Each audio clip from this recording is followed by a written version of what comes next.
Farrah Fawcett était une icône de la culture pop, synonyme de beauté et de glamour. Découvrez quelques faits choquants et peu connus sur Farrah Fawcett tout en admirant des photos rares d'elle. Même si ses sourires nous faisaient croire qu'elle menait une vie parfaite, si vous êtes vraiment heureux, vous avez juste assez pour vivre au jour le jour.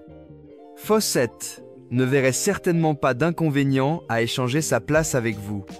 Sur son lit de mort, elle était entourée d'un fils toxicomane menotté, d'un ex-mari violent et d'un admirateur obsessionnel.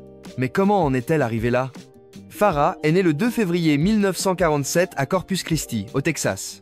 Sa mère, Pauline Fawcett, était femme au foyer, tandis que son père travaillait comme entrepreneur dans le secteur pétrolier. Le couple a eu 2 enfants, Fawcett et une fille aînée. Farrah a grandi dans une famille catholique romaine et a donc été inscrite dans une école paroissiale. À la fin de ses études secondaires, Fawcett a été élue plus belle fille par ses camarades de classe en 2e année. De plus, lors de sa première année à l'université, elle a été élue plus belle étudiante du campus, la première étudiante de première année à réaliser cet exploit. Comme le veut la tradition, ces photos ont été envoyées à diverses agences hollywoodiennes et un agent s'est intéressé à elle. Il a fallu 2 ans à David Mirich pour convaincre Fawcett de déménager à Los Angeles afin de commencer sa carrière d'actrice. Sa beauté était son atout, et elle n'a pas eu à lutter pour décrocher des rôles dans l'industrie, même en tant que jeune actrice. Quelques semaines après son arrivée à Hollywood, elle a signé un contrat de $350 par semaine avec Screen Gems. Screen Gems a fait jouer la jeune actrice dans plusieurs publicités, pour des marques telles que Noxzema Skin Cream et Max Factor Cosmetics. En 1969, elle a fait une apparition dans la sitcom américaine The Flying Nun, et l'année suivante, elle a joué dans la série fantastique I Dream of Jeannie. Par la suite, Farrah Fawcett a été choisie pour d'autres projets, notamment Getting Together, The Partridge Family, The $6 Million Man et bien d'autres. Alors qu'elle connaissait déjà le succès, la prochaine étape de sa carrière s'est avérée être un véritable coup de maître. Farrah Fawcett a accepté de poser pour une série d'affiches réalisée par Pro Arts Incorporation.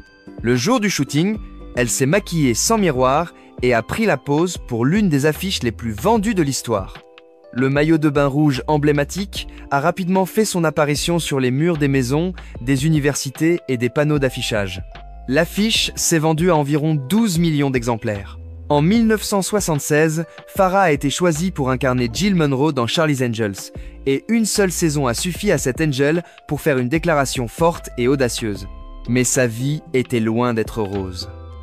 Malgré toutes ces années de gloire dans l'industrie, Farrah n'a jamais été vraiment heureuse. Elle n'aimait pas ce qu'elle faisait, et détestait encore plus le fait que cela l'empêchait de faire ce qu'elle aimait. Fawcett aurait souhaité s'endormir et se réveiller le lendemain en tant que simple peintre ou sculptrice. Mais peu de choses dans la vie sont aussi faciles, et l'actrice a donc dû s'accommoder de longues heures de travail sur les plateaux de tournage et dans les publicités. En tant que l'une des femmes les plus influentes de son époque, Farrah avait toujours quelque chose à faire. Plus elle s'impliquait dans l'industrie, plus elle la détestait. Mais bon, être qu'une fortune de $25 millions était une compensation suffisante, n'est-ce pas? Fawcett est devenue l'une des Angels d'Aaron Spelling en 1976, et cette année-là s'est avérée être la meilleure de sa carrière. Ses posters en maillot de bain étaient partout, et elle a apporté cette influence, faisant grimper les audiences et la popularité générale de la série. Mais après une saison, Fawcett est partie.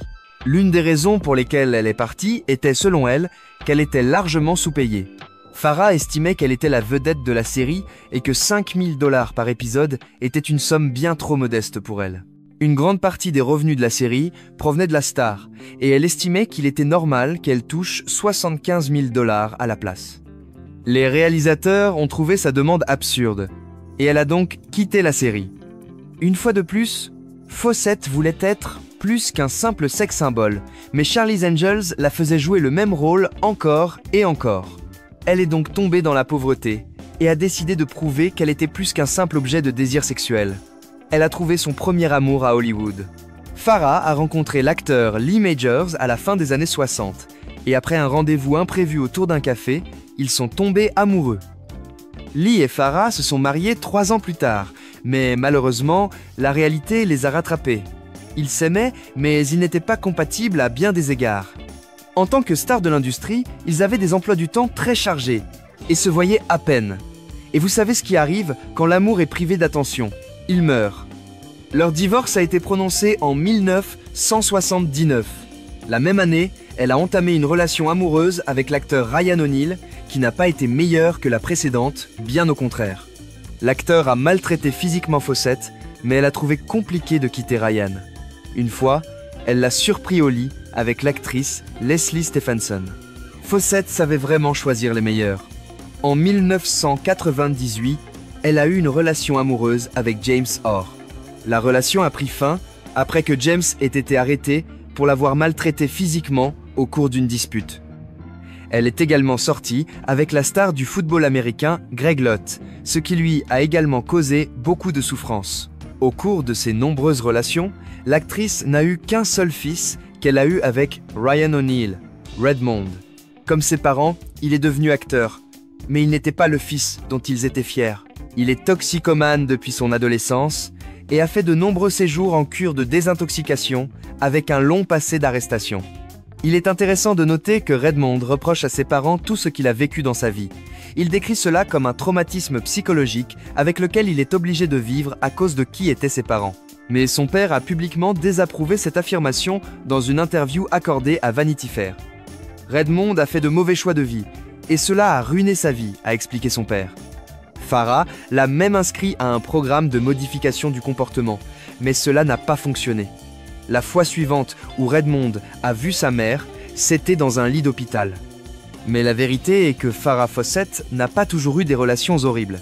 En fait, elle en a eu une qui s'est avérée être très douce. Les premiers amours sont indestructibles, et cela s'est avéré vrai lorsque Fawcett a ravivé son amour avec son petit ami du lycée, Greg Lott. Même si elle était en couple avec un autre homme, l'actrice a rompu avec Ryan O'Neal, mais a tout de même accepté de rester amie avec lui. Dans toutes ses romances, Greg a publiquement affirmé qu'il était l'homme dans l'ombre que Farrah aimait vraiment. Il a parlé des lettres d'amour manuscrites qu'il partageait avec l'actrice, mais le public a remis en question ses dires lorsqu'il n'a pas pu fournir de preuves ou de témoignages de sa prétendue romance de 11 ans. La star du football est allée plus loin en affirmant que Fawcett n'avait jamais vraiment aimé Ryan. Elle était restée avec lui afin de rester dans le coup dans l'industrie. Fawcett est tombée malade. Et alors que les journaux parlaient du bonheur conjugal de Ryan et Farrah, lorsqu'elle s'est rétablie, les aveux de Greg ont déconcerté tout le monde. Cela s'est rapidement transformé en une bataille pour un ange qui allait bientôt être rappelé à Dieu. Farrah a été diagnostiquée d'un cancer en 2006 et après 4 mois de traitement intensif, elle a déclaré qu'elle était guérie. Mais il ne fallut que quelques mois pour que la maladie revienne avec une menace encore plus grande. À ce moment-là, elle avait déjà métastasé dans son foie et progressé jusqu'au stade 4. Ils se sont battus avec tout ce qu'elle avait. Mais malheureusement, l'argent ne pouvait rien y faire. Lorsqu'il est devenu évident que l'actrice n'avait plus que quelques mois à vivre, son fils, Redmond, qui était en prison, a été autorisé à la voir une dernière fois, menotté et sous étroite surveillance. Greg s'est rendu à Los Angeles pour lui rendre un dernier hommage, mais il a été arrêté par Ryan. Ce dernier a affirmé lui avoir parlé quelques semaines avant sa mort. Farrah est décédée le 25 juin 2009, après une longue lutte contre un cancer de l'anus. Elle n'a rien laissé à Ryan, mais a donné 100 000 $ à Greg. Redmond a hérité de 4-5 millions de dollars qui ne devaient être utilisés que pour ses soins de santé. Elle a partagé le reste de sa fortune avec son père et un neveu. Ses œuvres d'art ont été données à l'Université du Texas, son alma mater, et ce fut la fin tragique d'une carrière si glorieuse. Avez-vous de bons souvenirs de l'actrice? Faites-le nous savoir dans les commentaires. Et si vous avez aimé cette vidéo, n'hésitez pas à regarder toutes les autres vidéos de notre chaîne sur les belles actrices d'antan.